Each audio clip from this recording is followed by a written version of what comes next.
Since time immemorial, the world has witnessed the power of one. It was one simple man who started a mass movement. It was one common man who merged hundreds of disjointed states into one united India. It was one small state which was India's hub for trade and commerce since ancient times. It is this one state that has continued to fuel India's growth.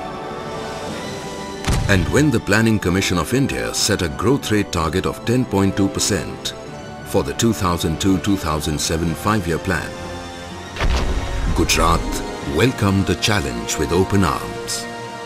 A growth rate of 10.2% was the steepest target amongst all states, but Gujarat knew it could do it. With this single-minded goal, Gujarat transformed itself first. Through comprehensive development initiatives across all sectors, including creating world-class infrastructure as well as capacity building in the area of human resource development. Only after such qualitative reforms, Gujarat positioned itself as a global brand, Vibrant Gujarat. This positioning resulted in conception of investor meets for attracting global investments. The two Vibrant Gujarat Global Investors Summits in 2003 and 2005 were mega successes and together garnered investments worth 1,72,000 crore rupees, more than 80% of which have fructified. After having established brand Gujarat, which had emerged as India's growth engine, Gujarat was now eyeing a global slot. And Vibrant Gujarat Global Investors Summit 2007 was conceived with multi-pronged objectives. Promote Gujarat as an ideal business destination, attract higher global investments, provide a networking platform for the industry, facilitate government-investor interaction, showcase Gujarat's strengths.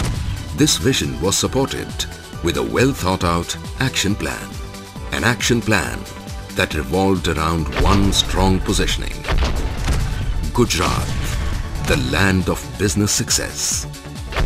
The action plan included delegations led by industrialists from Gujarat who travelled across the world to showcase Gujarat's strengths. 6 identified zones, 79 delegates, 19 cities. 237 one-to-one meetings were held with global business leaders across all major sectors. This included Fortune 500 companies and some of the biggest names in the industry. These meetings with companies across the world were focused on niche sectors, where partnerships would make terrific business sense. The delegations also presented Gujarat's investment potential to industry associations of several countries. Some of the key presentations were addressed by the Chief Minister himself. Comprehensive sets of marketing collaterals, such as project profiles and multimedia presentations, were prepared in multiple languages. The total outreach of this global campaign was over 2,750.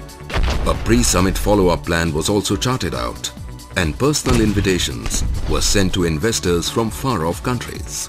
And as the dates approached near, Gujarat was ready with its red carpet for the global investors. Vibrant Gujarat. The Vibrant Gujarat Global Investors Summit 2007 had a detailed program structured for the participants. The venue was fully equipped with world-class amenities. Exclusive halls were created for the seminars and special conference rooms were designed for one-to-one meetings. The summit started on 10th January with the inauguration of Eternal Gandhi, a multimedia museum. On 11th January, delegates experienced an exhibition titled Gujarat Discovered and participated in the International Kite Festival at the Sabarmati riverfront. One of the cultural attractions was a program on Gujarat's contribution in India's freedom struggle. And then arrived the big day, 12th January, which started off with an inauguration ceremony of the Investors Summit. This was attended by who's who of India's corporate houses, academic communities, and investors from all over the world. When Reliance Group Chairman, Mr. Mukesh Ambani, stood up to announce his massive investment plans in Gujarat, the whole world looked up in complete awe. As Reliance, we started from here. We learned some of our best lessons here in creating every single manufacturing facility from Naroda to the world's largest grassroots refinery in Jamnagar.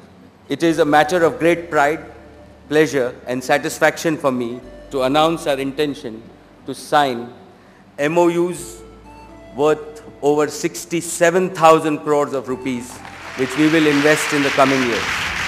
This was followed by investment commitments from Mr. K.V. Kamath of ICICI, Shashi Roya of SR Group, Kumaramangalam Birla of AV Birla Group, R.S. Sharma of ONGC, Ravi Sanghi of Sanghi Group and several others. And this wave continued as Mr. Ratan Tata voiced his opinions loud and clear. In course of time, I think the Chief Minister will find that he will not have to attract people to Gujarat. The question will be, you're stupid if you're not here. So with that, I would say this state is one of the most progressive states in the country. It's the fastest growing. It has a government that works. And I believe that as India takes its place in the world, as Mukesh said, that Gujarat will be one of its shining lights. The afternoon session was dedicated to seminars on power, oil and gas, chemicals and petrochemicals, including the most awaited SEZ and port-led development sector. All these sectors attracted tremendous interest. And as the day one ended, with mind-boggling 251 MOUs, the world realized that in one day, the land of business success had redefined business success. The morning session on 13th January was dedicated to sector-specific seminars on agro and food processing, engineering, auto and ceramics, and biotechnology, while the afternoon session included seminars on textiles and apparel, gems and jewelry, and pharmaceuticals. The second day ended with a whopping 101 MOUs, and Gujarat just soared ahead. This event attracted 50 international organizations, 20 international speakers, 200 international delegates from 12 countries. Every inch of the venue was alive with vibrancy that Gujarat is known for. There were several Indian corporate houses which made their entry into Gujarat for the first time. And yet another uniqueness of this event was the participation of several small and medium-scale enterprises from around the world. Also making its entry into Gujarat was the technology leader, Korea, signing its commitments. While industry and manufacturing topped the list in terms of number of MOUs, infrastructure stole the show with astronomical figures, while entertainment and services attracted several interesting announcements.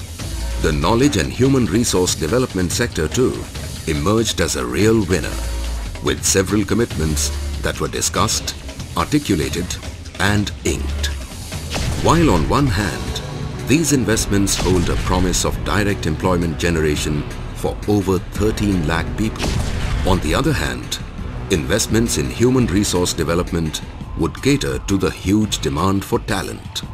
This mega event concluded with a valedictory function, and the summing up was brought to life by Mr. Anil Ambani, who pledged his unflinching support to Gujarat. And he did it in style. For all those of you who have missed out on Gujarat, this is perhaps your only chance to catch up. Because Gujarat in 2007 is amongst the most exciting growth stories unfolding anywhere in India, perhaps even in the world. Gujarat is to India what India is and will be to the rest of the world. And the whole of Gujarat celebrated. And everybody had a reason to do so. Because Gujarat had recorded a growth rate of over 15%. The highest amongst all states in India. Never before in the history of Gujarat have so many eminent personalities come together to participate in the vibrancy of Gujarat. Never before in the history of India have 352 MOUs been inked across sectors, all under one huge umbrella called Vibrant Gujarat. Never before in the history of the world have $100 billion of investment flown into a small state of a country, all in a matter of just 2 days. मित्रों, मैं सपना देख रहा हूं और मैं सपना दिन में देखता हूं। मैं खुली आंख में सपने देखता हूं और सपनों को साकार करने का रास्ता भी तय करके चलने वाला व्यक्ति हूं और मेरे स्टेट में वो सामर्थ्य है और इसलिए जो देश और दुनिया के भर के लोग यहां आए हैं, I always say experience Gujarat, feel Gujarat, and then it is up to you to take the decision whether you want to make money or you want to wait for the money. 2 days, 352 MOUs, $100 billion of investment inflow. This is the spirit of the growth engine of India. A spirit which is an ongoing movement called Vibrant Gujarat. Watch out for Vibrant Gujarat Global Investors Summit 2009.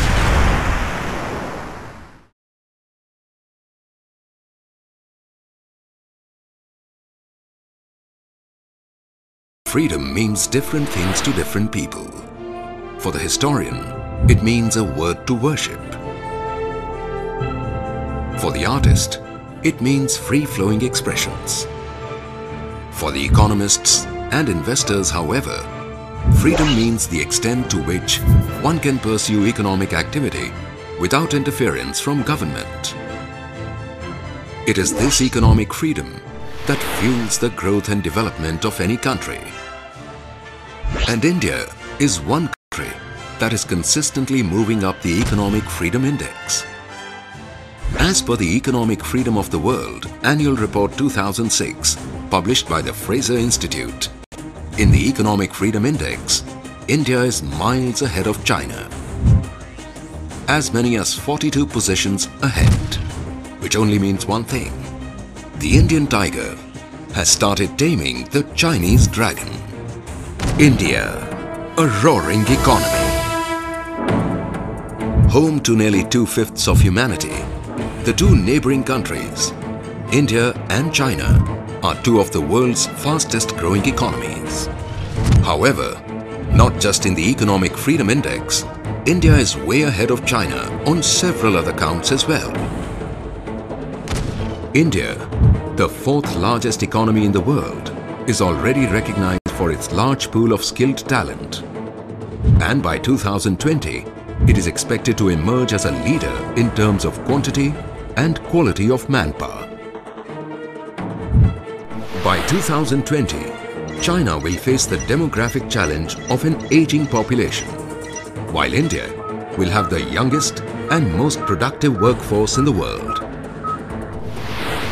As per BRICS projections, while the growth in the G6, Brazil, Russia and China is expected to slow down significantly over the next 50 years, India's growth rate is likely to remain above 5% throughout that period. And in fact, by 2032, India will overtake some of the most developed countries, including Japan.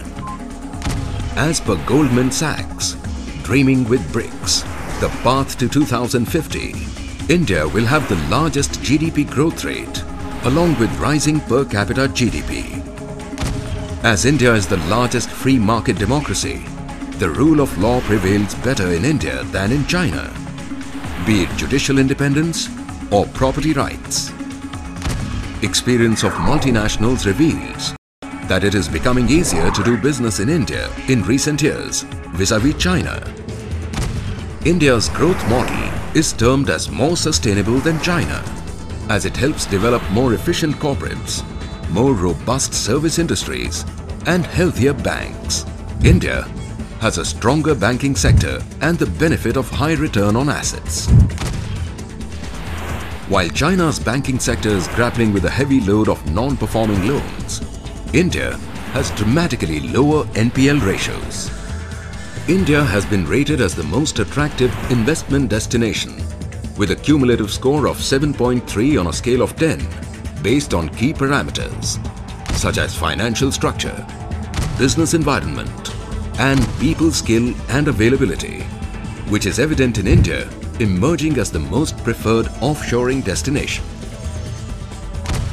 When ranked globally on number of skilled people per thousand, India is second only to Denmark and way ahead of China. And considering the large population of India, the number of skilled people will far outnumber that of Denmark. With all such statistics backing India, every global study has ranked India as a leading destination for investments. While UNTAD's Global Competitiveness Report 2003 rates India with the best technology licensing regime, the IBM study rates India as the most attractive investment destination and the second best destination for manufacturing projects. And while UNTAD, JETRO, JBIC, Deutsche Bank, EIU rate India amongst the most favorite investment destinations, A.T. Kearney has rated India as the most attractive investment destination for offshoring. Year after steady year, while the Indian tiger continues to leap ahead in this race for economic supremacy, the dragon is bound to slow down under a feeling of shock and awe. India-China. Can there be any comparison? The India phenomena is finally happening, and it has largely become possible because of one of the key states of India that has only 5% of its population and 6% of its geographical area, Gujarat. With 83 closely integrated industrial clusters, 182 industrial estates, and 23 special economic zones, with flexible labor laws and an easy exit policy, Gujarat is one of the most industrialized states of India. A state that contributes to 80% of India's diamond processing, 54% of onshore crude oil production, 50% of natural gas production, 45% of pharmaceuticals, 35% of caustic soda, 35% of sponge iron, 30% of phosphatic fertilizers, 16.2% of industrial production, and 16% of India's exports. Gujarat receives the highest number of IEMs and has the highest implementation ratio of these IEMs amongst all states in India. Kutch in Gujarat is fast emerging as an international hub for manufacturing MS pipes. So impressive is the growth rate of Gujarat, even the government of India has set Gujarat a growth rate of 10.2% compared to 8.2% for the rest of India. Gujarat has done it before and will do it again. Gujarat offers a unique combination of a strategic geographic location, state-of-the-art infrastructure, multilingual workforce, lowest labor costs, least loss of man days due to labor strife, and concentration of corporate and financial resources, all in a world-class pro-business environment. An environment that facilitates freedom of thought, advocates freedom of expression, and ensures freedom of economic activity. Little wonder that the Rajiv Gandhi Foundation has rated Gujarat as #1 in the Economic Freedom Index amongst all the states of India. Now you know what empowers the tiger to tame the dragon.